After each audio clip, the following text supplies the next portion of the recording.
Hoy día la problemática universitaria debe ser asociada a consideraciones más amplias concernientes a la situación por la que atraviesa la misma sociedad, en la que los modelos educativos son expresión privilegiada. De allí que en un momento dado el debate puede y debe concentrarse alrededor de los contenidos internos que hacen a la estructura de este espacio específico. También es claro que la dinámica de la educación universitaria depende en un valor de las condiciones socioculturales de un momento histórico determinado y se impregna fuertemente de la importancia ideológica, política, de las coyunturas puntuales de cada región o país. En este sentido, el hombre debe aprender durante toda su existencia, es decir, necesita asimilar, recopilar y conservar lo que lee o percibe mediante libros, revistas, folletos, periódicos, charlas, filmes, cassettes, fotografías, entre otros. Si no lo hace, sus lecturas, audiencias o percepciones de cualquier otro tipo le servirá de muy poco. En nuestro tiempo, esta observación cobra mayor importancia dado al hecho de que la divulgación de conocimiento se acelera progresivamente. Un cordial y caluroso saludo energista, quien les habla Jorge Rodríguez. Es grato para mí ser partícipe en esta gran jornada denominada Abordaje Metodológico desde la Diversidad. Y les estaré abordando un tema interesante para la construcción de las investigaciones, entre ellas la metodología de la investigación aplicada a la historia. De hecho, muchos conocimientos interesantes y además necesarios dejan de captarse porque son deficientes las técnicas y procedimientos utilizados, o documentos esenciales permanecen ocultos durante muchos años. Dentro de este contexto juega un papel importante la investigación histórica, donde el investigador tendría un valiosísimo material de indagación para conocer, para acceder a aspectos de nuestra sociedad, de nuestra cultura. En este sentido, se tiene el compromiso de buscar nuevas opciones, nuevos conocimientos, nuevas prácticas, hacerse del aprendizaje de la historia a partir de ideas innovadoras para hacer de la praxis andragógica un proceso nuevo, transformador y motivante. La idea es utilizar el mismo conocimiento, pero construyendo otro modelo de praxis, siguiendo el proceso formativo, debiéndose entender de que se trata de continuar impartiendo el mismo conocimiento, obteniendo una experiencia gratificante, pero buscando otra respuesta, utilizando otros métodos y asumiendo otros retos dirigidos a superar las habilidades y competencias que se tienen para transformarlas en otras efectivas, actualizadas y motivadoras. En mi opinión, se debe buscar la orientación y transformación del pensamiento que tiene y debe tener el personal que imparte o enseña historia, tomando en consideración que cada individuo en su rol profesional tiene una manera de pensar la educación o bien de pensar el proceso de enseñanza y aprendizaje de la historia, influenciado por diversos factores tales como la presión de la sociedad, de la información sobre la ampliación de las funciones de los profesores, quienes han de enfrentarse a nuevos problemas y obligaciones. Sin embargo, muchas veces estar preparados, es decir, en ocasiones continuas, los docentes se han visto en la situación de desarrollar otras funciones distintas a las del espacio de aprendizaje, lo que les sumerge en un círculo de duda y presión, ocasionando esto un desligue de su pensamiento sobre la praxis de la historia, tendiendo a impartir la enseñanza lo más tradicional posible y obviando el resultado frustrante que de ello se deriva. Por ello, indudablemente el apoyo de expertos, historiadores, conocedores de los hechos, ayudará para ampliar el conocimiento y consolidación de las ideas para desarrollar ¿qué? Diferentes habilidades intelectuales y prácticas, sino que junto a esto tienen que contribuir a la formación de una persona digna, libre, respetuosa, amante de la vida, de la naturaleza, la verdad, entre otros valores esenciales. Es así como por un lado los cambios resultan urgentes e imprescindibles. No obstante, el tiempo para su implantación disminuye proporcionalmente, abriendo esto paso a la relevancia de la formación permanente que debe hacer todo profesor de historia, pues no se trata de los contenidos, sino también de las funciones que han de cumplir en el proceso empleando nuevas técnicas, métodos y recursos De esta forma se influye de una manera de pensar la praxis, apegarse a las nuevas modalidades que van surgiendo en ese quehacer educativo, dedicarse a su autoformación constante, es decir, romper con esos paradigmas tradicionales. Teniendo en cuenta esta apreciación, en la presente intervención se considera necesario sistematizar el análisis con respecto a la memoria histórica con el propósito de profundizar tanto en los argumentos de su utilidad historiográfica como en su relación concreta con los grupos sociales populares, considerando que la memoria histórica representa un conjunto de recuerdos y recreaciones del pasado que forman parte de los hechos vividos, de esas experiencias significativas del sujeto histórico protagonista o testigo de los hechos que se pretenden reconstruir. Por consiguiente, la síntesis resultante de esta relación con el pasado se convierte entonces en fuente de información significativa ¿para quién? Para el historiador, quien la procesa cognitivamente. No será un ente meramente pasivo, sino un ente meramente activo, que participe con los educandos y las comunidades en el proceso de transformación de los espacios a nivel local, regional, nacional y mundial. Por esta razón es importante que se conozca acerca de la metodología de la investigación aplicada a la historia. Para ello es relevante que se conozca también con anticipación algunos elementos fundamentales para poder desarrollar y llevar a cabo un proceso investigativo. Entre ellos, que son los repositorios, las fuentes documentales, la aplicación de esa crítica externa y la crítica interna, los documentos de archivo, cómo plasmar las referencias de esas fuentes impresas, audiovisuales, electrónicas, fuentes orales. Es por esta razón que a continuación se dará una breve explicación de lo que implica cada uno de ellos durante este proceso investigativo. Con respecto a los repositorios, si bien es cierto, el origen de la palabra española repositorio deriva del latín repositorium, que significa armario o alacena. Si bien es cierto, este término está recogido en el diccionario de la Real Academia, donde se define como el lugar donde se guarda algo. En otras palabras, un repositorio, depósito o archivo es un sitio centralizado donde se almacena y mantiene información digital, habitualmente bases de datos o archivos informáticos. De acuerdo con Calzada, para el año 2010, los datos almacenados en un repositorio pueden distribuirse a través de una red informática como Internet o de un medio físico como un disco compacto. Es decir, que pueden ser de acceso público o estar protegidos y necesitar de una autenticación previa. Existen tres tipos principales de repositorios. Estos son llamados institucional, temáticos y de datos. De acuerdo a lo planteado, los repositorios más conocidos son los de carácter académico e institucional. De hecho, cumplen un rol importante en la formación universitaria.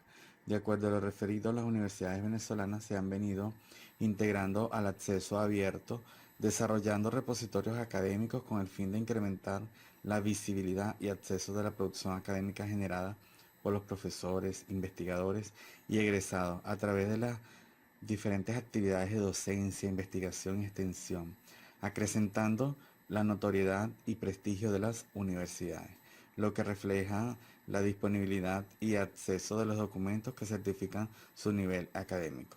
Por ejemplo, algunas universidades disponen de repositorios institucionales tales como la Universidad Simón Rodríguez, disponible desde el año 2011 a través de SOPO, la Universidad de los Andes y la Universidad Central de Venezuela. Ahora bien, otro de los aspectos interesantes a tomar en consideración son las fuentes documentales con la aplicación de la crítica externa y la crítica interna. El análisis crítico de un documento tiende a comprobar su autenticidad y veracidad de su contenido. Al respecto, Cardoso, para el año de 1999, en su libro Investigación, Estudio y Cambio, hace referencia de que en las fuentes documentales surgen dos tipos de crítica: la externa y la interna. La crítica externa analiza la fuente en cuanto a su procedencia, es decir, permite conocer la autenticidad y veracidad de la fuente, además el contacto del investigador con el documento estable una relación entre dos realidades: historiador, hecho histórico. El móvil de ese contacto es el interés del primero por conocer el hecho histórico que recoge el segundo. Así que la búsqueda de un conocimiento histórico sirve de puente para unir esas dos realidades: una situación en el presente y la otra en el pasado. Este enlace, este contacto se da a través de las vías directa e indirecta. En palabras de Cardoso, ya citado anteriormente, se reseña que la directa se produce cuando el investigador observa los hechos y la participación en su consumación o la presencia como un testigo.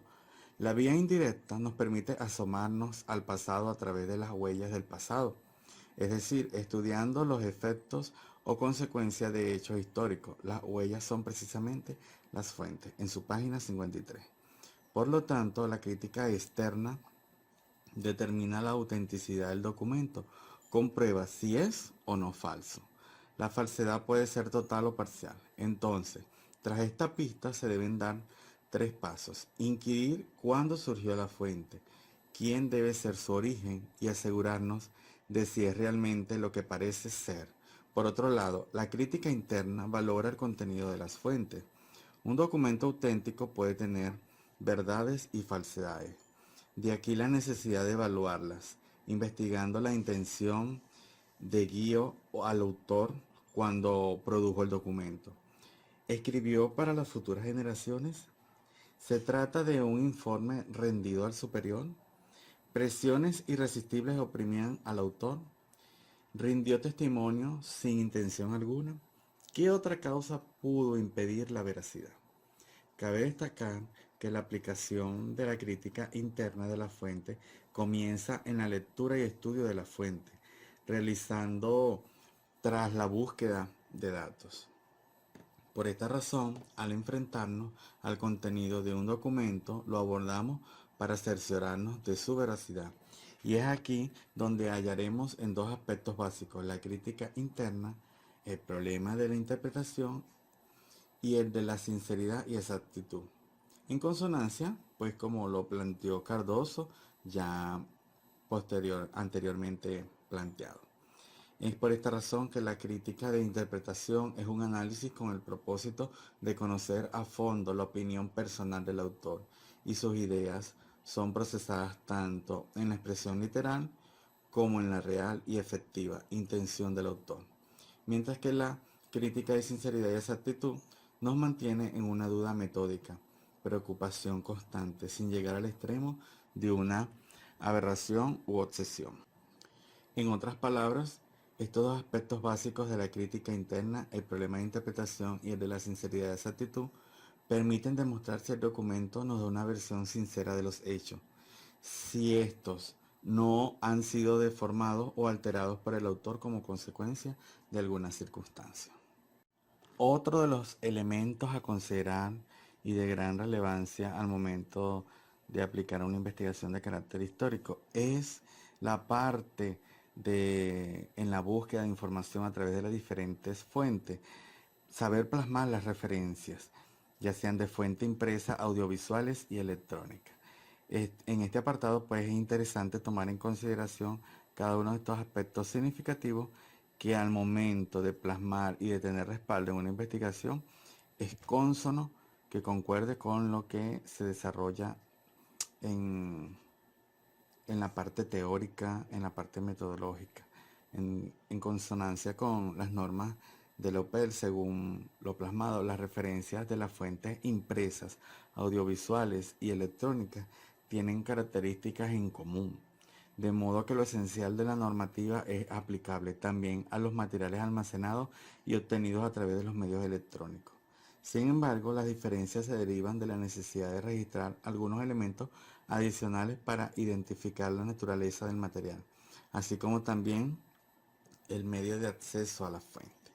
Por ejemplo, tenemos la referencia de las fuentes impresas. Se debe iniciar con su apellido e inicial del nombre del autor o autores, fecha, seguidamente título, datos de publicación. Por ejemplo, Pérez Esclarín, A. entre paréntesis el año o la fecha, ¿verdad? Punto. Seguidamente viene el título, más y mejor educación para todos. Punto. Caracas, San Pablo. En cuanto a la referencia de las fuentes audiovisuales, es importante tomar en consideración diferentes elementos para poder plasmarla. Entre ellos están los apellidos e inicial del nombre del autor o autores principales, con especificación de su función, fecha de producción o transmisión, título, datos de edición de la producción, ejemplo, González Lucini, F, el año de publicación 1998, enero 28, el título, planteamientos pedagógicos en valores, y se coloca una coletilla, grabación en video de la conferencia ofrecida en el Seminario Internacional Paulo Freire, maestro en valores, Caracas. Cierra. Otro de los ejemplos significativos al momento de plasmar la referencia es que en la actualidad muchos de los investigadores pues se apoyan o nos apoyamos en lo que respecta a esas fuentes electrónicas, esas fuentes consultadas vía internet, ¿verdad? Entonces, entre ellas debemos de tomar en consideración los siguientes elementos: apellido inicial del nombre del autor o autores principales, fecha de la producción del material, título del material acompañado de la información para identificar su naturaleza, datos de publicación y datos necesarios para su localización. Ejemplo, Martínez Martín, M. 1995, el título de la educación moral, una necesidad en las sociedades plurales y democráticas, Revista Iberoamericana de Educación, revista en línea, disponible, y se le coloca el HTTP seguidamente de toda esa parte en línea para uno poder ubicarla rápidamente. Y la consulta es el año y el mes donde usted consultó esa fuente electrónica.